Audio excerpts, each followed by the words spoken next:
আমার নবী যেদিন এই দেশ থেকে বিদায় হয়ে যাবে, আমার আল্লাহ জিব্রাইলকে দিয়ে প্রস্তাব পাঠিয়েছিলেন, ও জিব্রাইল আমার বন্ধুর কানে খবর দাও, আমার বন্ধু এই দেশের মাটিতে থাকতে পারবে না, আমার বন্ধু এই রক্তমাখা জমিনের মধ্যে রাখবো না, আমার বন্ধুর দেহ আমার আরশের ডাইন পাশে দাফন করব।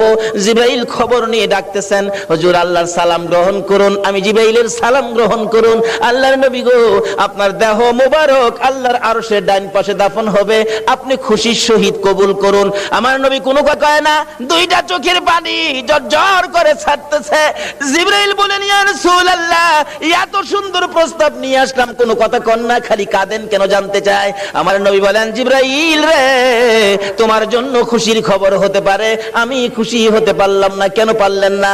রে জিবরাইল, আমার দাফন আল্লাহর আরশের ডান পাশে হবে, আমি জানতে চাই আমার গুনাহগার উম্মতের দাফন কই হবে রে? জিবরাইল বলেন, আপনার উম্মতের দাফন এই জমিনের মধ্যে হবে। আমার নবীর কান্না আরো বেড়ে গেছে। জিবরাইল, না না, সইতে পারি না, আমি আরশে থাকবো আর আমার উম্মতেরা এই জমিনে থাকবে, আমার মন মানে না, প্রস্তাব আমি রাখবো না, আমার পক্ষ থেকে একটা প্রস্তাব আমার প্রভুর দরবারে তুলে ধরো। জিবরাইল রে, আমার গুনাহগার এতিম উম্মতেরা যেই জমিনে থাকবে, আমি নবী আরশে যাব না রে, আমি আমার গুনাহগার উম্মতের পাশে সেই জমিনের মধ্যে শুয়ে থাকবো।